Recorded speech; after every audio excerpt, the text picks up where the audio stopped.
Isang lalaki ang nakatayo sa harapan ng isang lamesa, isang madaling araw, habang maingat na isinasalin sa isang maliit na bote ang likido na galing sa bahagya pang umuusok na kaldero. Nang tuluyan na niyang mapuno ang lalagyan, ay iniangat niya ang bote at pinagmasdan ang laman noon. Tinignan niya din ang laptop na nasa kanyang lamesa. Bahagyang napakunot ang kanyang noo at nabura ang ngiti sa kanyang labi.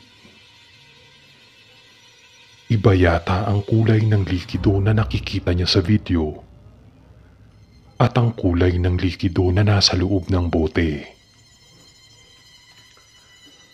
Napabuntong hininga si June habang binabasa ang nakalistang sangkap sa ginawa niyang gayuma.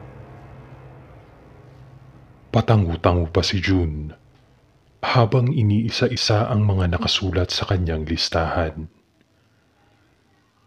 Sa tingin niya ay tama at eksakto naman lahat. Pero bakit ganoon? Bakit iba ang kulay ng likido sa loob ng bote? Ang tanong niya sa kanyang sarili. Napaupo si June sa sofa na nasa kanyang likuran habang patuloy na pinagmamasdan ang laman ng bote. At matapos noon, ay idinako ang tingin sa dingding ng kanyang bahay na halos mapuno na ng litrato ng isang babae. Hinaplos niya gamit ang daliri ang mukha ni Ellen sa litrato. Ang babaeng matagal na niyang nililigawan. Subalit tila malabo na makuha niya ang matamis nitong oo. May ilang beses nang sinabi ng babae kay June na hanggang pagiging kaibigan lamang ang kaya nitong maibigay sa kanya. Subalit pursigido ang binata at ipinagpatuloy pa rin ang panliligaw. Lingid sa kaalaman ni Ellen ay may maitim na balak ang lalaki. At ngayon ng araw, kung kailan isa sa katuparan ni June ang kanyang plano.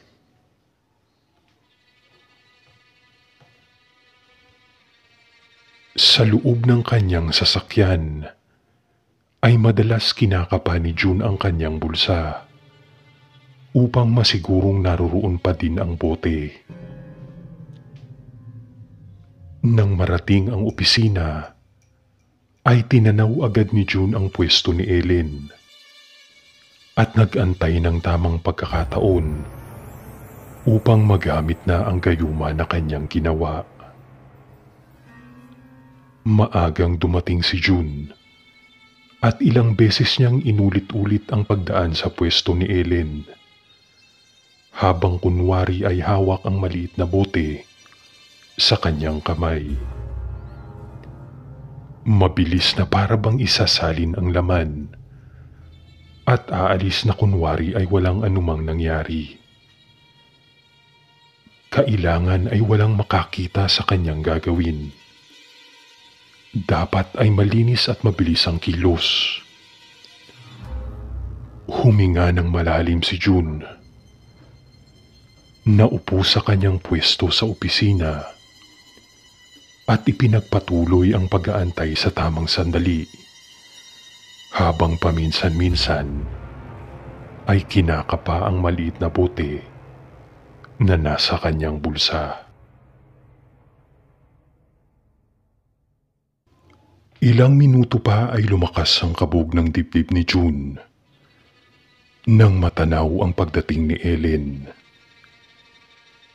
Pasimple niyang sinulyapan ang babae at binati. Ngunit hindi man lang siya binigyan ng pansin nang madaanan siya nito. Pero ayos lang sa kanya iyon, sapagkat maya-maya lamang ay magbabago na ang lahat pagkatapos niyang maipainom ang gayuma kay Ellen. Muli niyang tinignan ang babae at nakita niya na sa kanang kamay nito ay hawak ng babae ang isang baso ng kape. Napangiti si June at muling kinaba ang maliit na bote sa kanyang bulsa.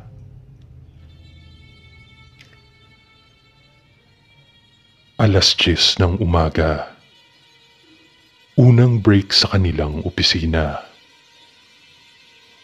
Tumayo na ang lahat upang kumain, maliban kay June, na kunwari ay patuloy na nagtatrabaho. Nang maging tahimik ang paligid at nang masigurado na ang lahat ay nakalabas na, ay tumayo si June at mabilis na naglakad patungo sa pwesto ni Ellen. Malayo pa ay natanaw na niya ang baso ng kape. Agad na dinukot ang maliit na bote. Nilingon muna ang paligid at ibinuhos ang lahat ng laman ng hawak. Matapos noon, ay mabilis na lumabas si June ng opisina. Kaunting sandali na lang, Ellen. Ang mahina niyang nasambit.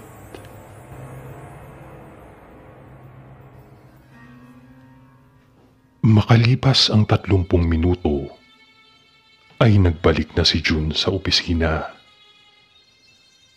Malayo pa ay nakita na niya ang kaguluhan sa loob. Nakita niya na nakatayo at nakapalibot sa pwesto ni Ellen ang kanyang mga kasamahan. Ang ilan ay nakikita niyang umiiyak at ang ilan ay tumatawag sa kani-kanyang telepono. Isa sa kanyang mga kasamahan ang tumakbo palabas upang humingi ng tulong.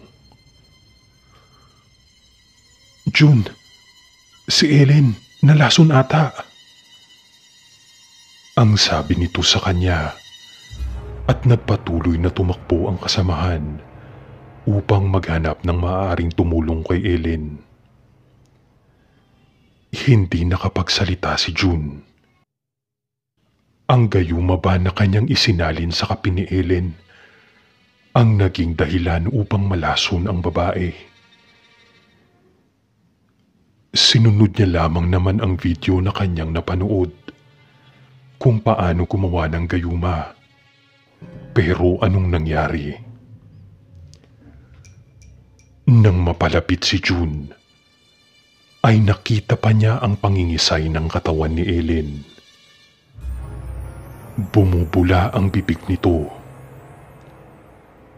Maririnig ang hirap na dinadanas ng babae dahil sa tunog na nanggagaling sa kanyang lalamunan. Parang nalulunod sa makapal na bula na patuloy na lumalabas sa kanyang bibig. Tumitirik ang mga mata ng babae na halos hindi na makita ang itim na parte ng kanyang mga mata. Bago pa tuluyang bawian ng buhay at malagutan ng hininga, ay nagulat si June nang lumingon sa kanyang dako ang babae at tinignan siya ni Ellen. Tila napako si June sa kanyang kinatatayuan. Hindi siya makakilos. Mula sa kanyang paa ay naramdaman niya ang pagkapang ng hindi maipaliwanag na lamig hanggang sa kanyang ulo. Dahil sa pagkakatitig na iyon ng bangkay ni Ellen sa kanya.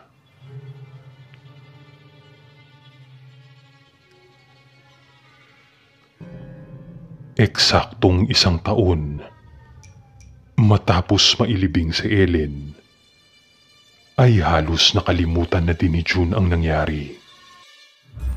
Pinanagot ang may-ari ng coffee shop kung saan binili ni Ellen ang kape at nanatiling isang lihim ang ginawa ni June noong araw na iyon.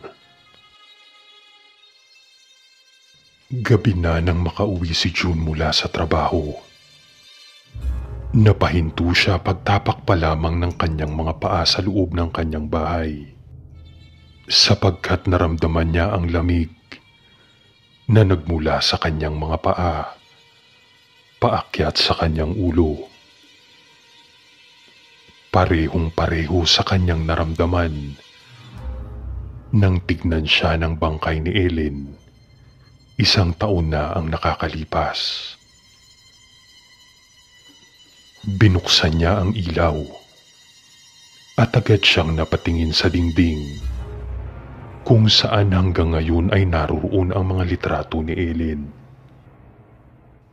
Pakiramdam ni June ay nakatingin lahat ang mga mata ni Ellen na nasa mga larawan sa kanya na hindi naman niya naramdaman noon.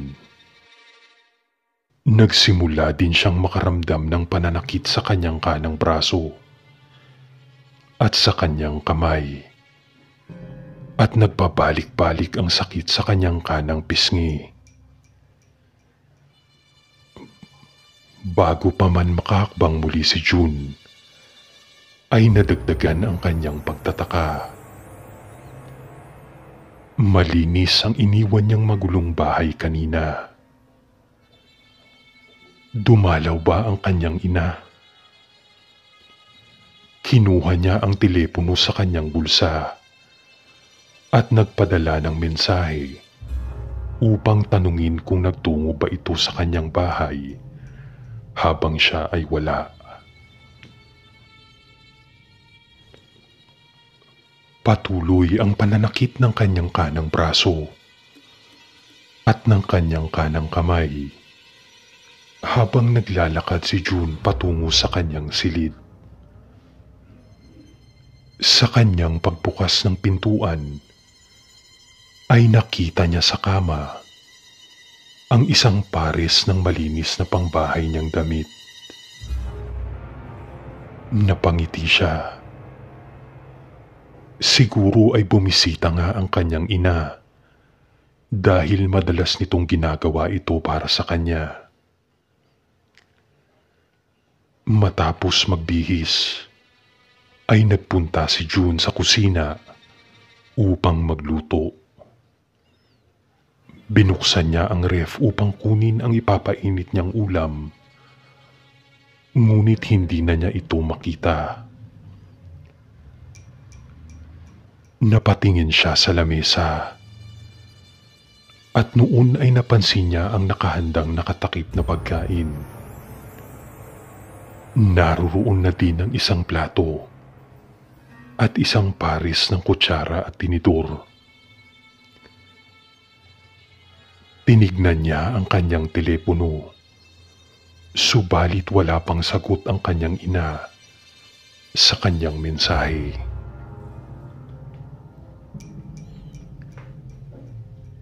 Malalim na ang gabi at mahimbing na ang tulog ni June.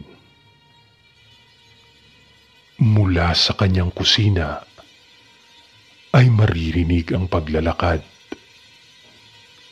ang tunog ng mga kaldero at ang pagbukas ng kalan. Malakas ang tunog na nililikha ng mga nagbabangga ang mga bote na parang may kung sino na naghahanap ng magagamit sa pagluluto. Sa kanyang kwarto ay naalimpungatan si June at tuluyang nagising dahil sa nararamdamang sakit ng ulo at sa ingay na kanyang naririnig. Idinilat niya ang kanyang mga mata at nagulat sapagkat wala siya halos makita. Patay ang ilaw sa kwarto kahit na natulog siyang nakabukas iyon. Nagpatuloy ang ingay na naririnig ni June mula sa labas ng kanyang kwarto. Takot ang kanyang naramdaman. May nakapasok bang magnanakaw sa kanyang bahay? Babangon sana si June. Subalit pakiramdam niya ay napakabigat ng kanyang katawan at hindi siya halos makahinga. Parang may kung ano na nakadagan sa kanyang dibdib na hindi niya nakikita. Hindi niya din maigalaw ang kanyang mga kamay na para bang may kung sino na pumipigil sa magkabila niyang braso. Nagsimula niya ding maramdaman ang pagsakit ng iba't ibang parte ng kanyang mukha. Nanlaki ang kanyang mga mata nang naramdaman niya na may umihip sa kanyang tenga at bumulong. June, mahal na mahal kita. Natuyo ang kanyang lalamunan nang marinig ang boses. Hindi siya maaaring magkamali. Boses ni Ellen ang kanyang narinig. Mula sa kadiliman ay unti-unti niyang nakita ang pagkabuo ng kaluluwa ng babae na nakaupo sa kanyang dibdib at hawak ng madiin ang kanyang magkabilang braso. Napakasakit ng pagkakakapit na iyon na para bang lumilika ng sugat sa kanyang balat. Sa bawat pagdampi ng labi ng multo ni Ellen sa kanyang muka, ay nagiiwan din iyon ng matinding sakit sa parte kung saan siya nito hinalikan. Patuloy pa din ang kanyang naririnig na ingay mula sa kusina na para bang may kung sino na nagluluto. Pinipilit na makatayo ni June mula sa kama, subalit hindi pa din niya maigalaw ang kanyang mga kamay. Ayaw mo na ba sa akin, June? Hindi ba mahal mo ako? Ang tumatawang sabi ng kaluluwa ni Ellen. Mahal na mahal kita, June. Ilang sandali na lang at hindi na tayo magkakaiwanan. Mamahalin mo ako ulit katulad ng dati. Ang patuloy pa nitong sabi at muli nitong hinalikan ang pisngi ng lalaki. Halos mapasigaw si June sa sakit ng pagdampi ng labi ni Ellen sa kanyang balat. Gusto niyang sumigaw, ngunit dahil sa pagkakadagan ng kaluluwa sa kanyang dibdib, ay napipigilan ang paglabas ng hangin sa kanyang bibig. Hanggang sa marinig ni June na ang paglalakad na kanyang naririnig sa kusina ay papalapit na ngayon sa kanyang kwarto. Unti-unting bumukas ang pinto at mula doon ay nakita niya ang katawan ng isang babae. Napakabaho ng amoy na nagmumula sa pagsingaw ng nabubulok na balat nito. Hawak ng bangkay ni Ellen ang isang kaldero. Umuusok na tila kagagaling lamang mula sa pagkakasalang sa mainit na apoy ng kalan.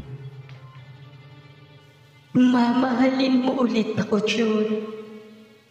Hindi ba yun ang ipinainom mo sa akin?